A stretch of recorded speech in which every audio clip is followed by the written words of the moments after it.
cottage with a white picket fence, and fond memories are all I recall. My father, a master of medicine, respectfully mother, so caring and warm. My expensive education I taught like a book. Local kids got confused when I spoke. So when I reached 18 I packed all of my things and I headed for the big city smoke.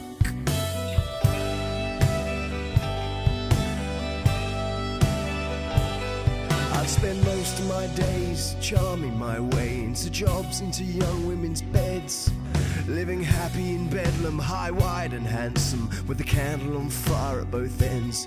So I'd embarked on my search for the real Billy Vincent. Who was I? What would define me?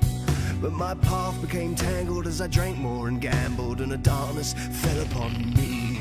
And I started thinking things I shouldn't have been thinking at all. And I kept on thinking and thinking and thinking and thinking and thinking more.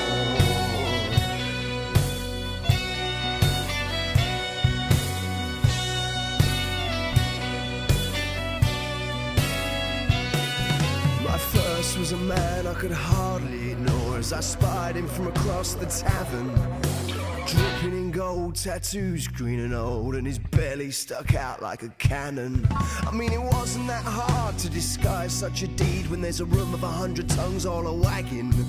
In the midst of carousal to the music that jangled, I stuck him with what he had coming.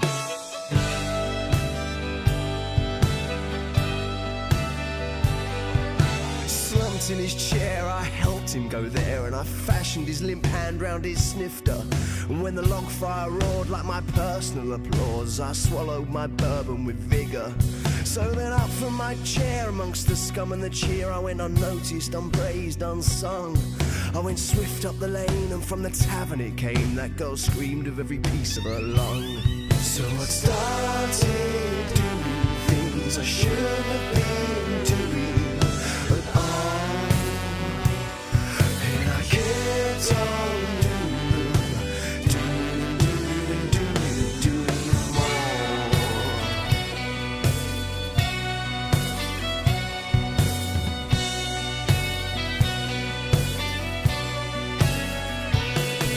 Summer came soon, how I blossomed and bloomed. I was alive, my blood was all pumping.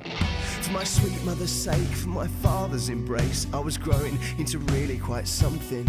Under cover of night, I'd wage war on the likes of the weak and the meek and the queers, to the fat and inflated and the undereducated and the whores who just bored me to tears.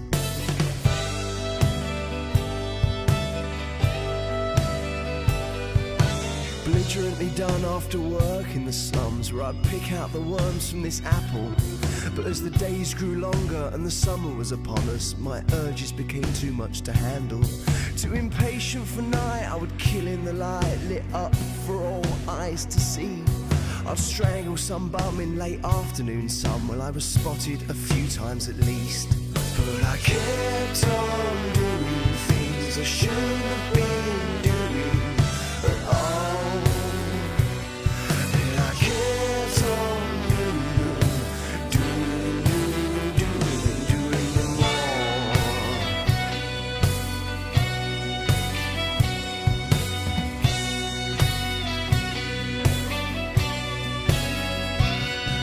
This morning I awoke and I coughed and I croaked as disease stole my every last vein.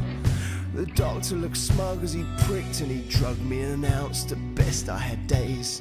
And with some tiresome remark of how a life lived fast is a short road from cradle to grave, he looked deep in my eye and with his best wry smile said, "Your mother's behind that veil."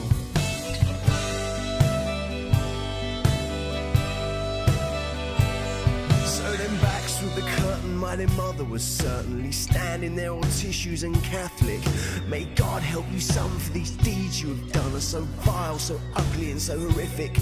It's my Christian duty to speak only truth and disclose the one secret of mine. The man you call dad, you must please understand, is not your father, you're another man's child.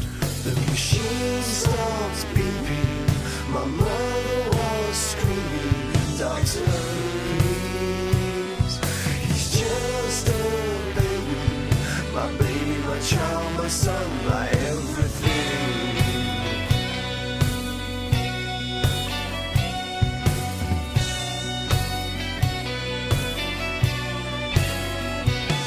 My sick body shuddered as I wept and I blubbered in death, in dying, in pain.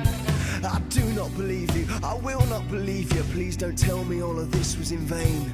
So with my last bit of strength I drew in my last breath, and I spent it uttering the words, I do not have long, mother, I will hold on. Will you please explain who my father was?